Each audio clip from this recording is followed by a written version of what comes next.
आज का टॉपिक है पावर आईसी के बारे में। पावर आईसी हमारे मोबाइल में क्या क्या काम करता है उसका बारे में पूरा डीपली हम जानेंगे। देखिए, जिसे अभी स्क्रीन पर 6357 सीआरबी का एक पावर आईसी दिखाई दे रहा है, तो उस पावर आईसी का क्या क्या काम है हमारा मोबाइल सेक्शन में, उसको पूरा डीपली हम जानते हैं। तो पहला चीज़ होता है कि एक पावर आईसी से बक वोल्टेज निकलता है, और ये सारे बक वोल्टेज हमारा क्या काम में आता है। और ये बक वोल्टेज हमारा सेक्शन में एमएमसी को सप्लाई देता है। जैसे कि एक एमएमसी पे 1.8 ज़रूरत है, 2.8 ज़रूरत है, ये इस कॉइल का माध्यम से इस एग्ज़िट बक आईसी को एक्टिव करता है, और एक्टिव करने के बाद हमारा एमएमसी को जो है सप्लाई मिलता है। तो उसी तरह बक वोल्टेज का और भी काम रहता है, और बक वोल्टेज से करंट जनरेट होकर सीपीयू में जाता है।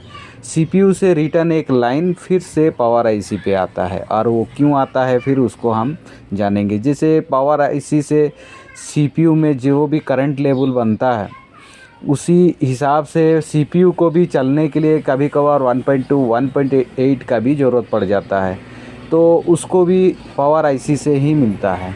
उसका सिवा और बक वोल्टेज को छोड़ के और पावर आईसी क्या काम करता है उसको भी जानेंगे। और मेन काम होता है मॉडेम वोल्टेज। अब ये मॉडेम वोल्टेज क्या है?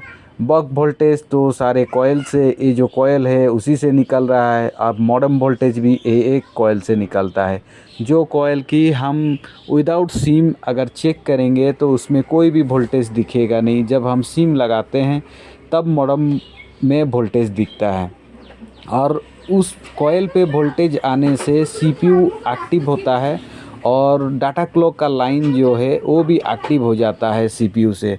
तो सारा नेटवर्क सेक्शन का जितना भी आईसी है सब डाटा क्लॉक का माध्यम से सीपीयू से कनेक्टिविटी हो जाता है।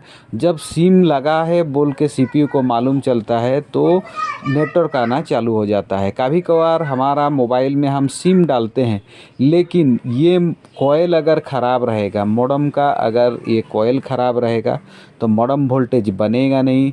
तब क्या होता है, सिम लगाने का बाद भी सिम तो दिखाएगा नहीं, लेकिन नो सर्विस भी दिखाएगा। उस समय कन्फ्यूज़न में हर कोई रहता है कि हम कौन सा काम करें, सिम को पहले रिपेयर करें या नो सर्विस को रिपेयर करें। उस कंडीशन में आपका काम बनता है कि आप पहले मॉडेम वोल्टेज को चेक करें। फिर आगे चलते हैं कि पावर आईसी में मेन रोल क्या है। मेन रोल जो होता है एलडीओ वोल्टेज।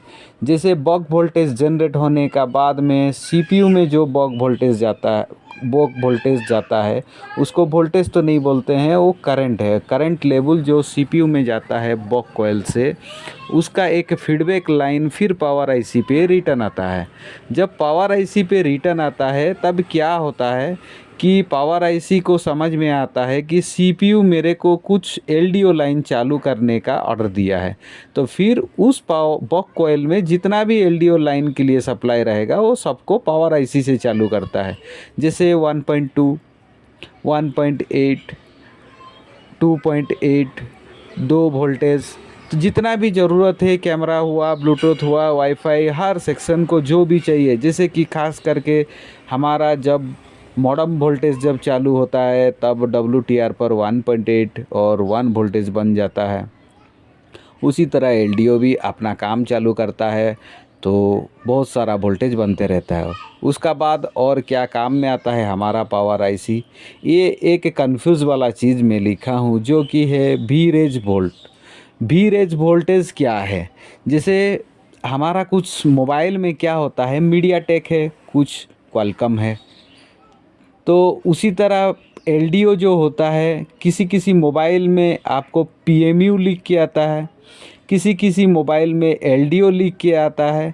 तो उसी तरह वी रेज जो एलडीओ लिखा हुआ है वी रेज, उसी तरह क्वालकॉम मोबाइल में आपको वी रेज लिख के मिलेगा। तो एलडीओ और वी रेज बोलने से सेम चीज़ है, लेकिन हर मोबाइल का बोर्ड में वो अलग अलग रहता है। जैसे आपका मीडियाटेक में एलडीओ तो वी रेज लिखा रहेगा क्वालकॉम में, बस उसी तरह।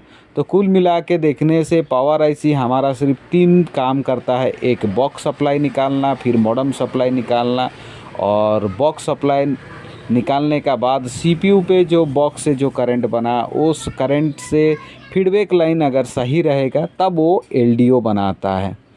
जैसे और भी पावर आईसी का बारे में अगर डिटेल्स आपको जानना है और बिना बर्नियों, आपका पास में अगर बर्नियों नहीं है लेकिन आपका बोर्ड शॉर्ट है, जैसे पावर को निकालते हैं तो शॉर्टिंग नहीं निकल रहा है, वो करंट वोल्टेज दे रहे हैं, शॉर्ट किलर यूज़ कर रहे हैं तब भी कहीं मेल्ट नहीं हो रहा है, और सबसे बड़ी चीज़ है कि आप चेक कर रहे हैं कि पावर आईसी सीपीयू शॉर्ट है लेकिन सीपीयू निकाल रहे हैं तो शॉर्टिंग गायब हो जा रहा है, लगाने के बाद फिर से शॉर्ट आ जा रहा है, लेकिन दूसरा सीपीयू डालते हैं तो फिर वही सेम प्रॉब्लम होता है। तो उस टाइप का अगर आपका पास प्रॉब्लम आ रहा है, अगर आपका पास में बर्नियो नहीं है, सिर्फ़ और सिर्फ एक मल्टीमीटर है, लेकिन आप उसी मल्टीमीटर से काम करना चाहते हैं लेकिन कर नहीं पाते हैं, तो आप कमेंट सेक्शन में ज़रूर कीजिए। मैं अभी एक हिंट्स दिया हूँ पावर आईसी में क्या क्या काम होता है, पावर आईसी का डिटेल्स में बताया हूँ। उसको अगर मल्टीमीटर का माध्यम से आप जान के अगर चेक करके सेट को बनाना चाहते हैं तो कमेंट्स यूट्यूब का कमेंट सेक्शन में अगर आप कमेंट करेंगे तो मैं उसका पूरा डिटेल्स वीडियो लाऊँगा। हमारा जो नेक्स्ट वीडियो आने वाला है वो है हमारा सबसे ज़रूरी चीज़, आईसी को कैसे उठाएं, आईसी का मास्टर कोर्स, सीपीयू रिवॉल्व का मास्टर कोर्स, उसी के बारे में एक पूरा कोर्स आने वाला है। वो 2-3 चैप्टर है, तो उसी के लिए अभी वीडियो रेडी हो रहा है। तो कुछ दिक्कत का कारण वो नहीं हो पा रहा है, जैसे कि इलेक्शन और इलेक्ट्री दोनों में प्रॉब्लम है। एक इलेक्शन के लिए अलाउंस और सेकंड इलेक्ट्रिक करंट बार बार कटने के लिए नहीं हो पा रहा है, तो इसलिए मैं आज पावर आईसी के बारे में डिटेल्स बताया हूँ हमारा बोर्ड में पावर आईसी क्या काम करता है।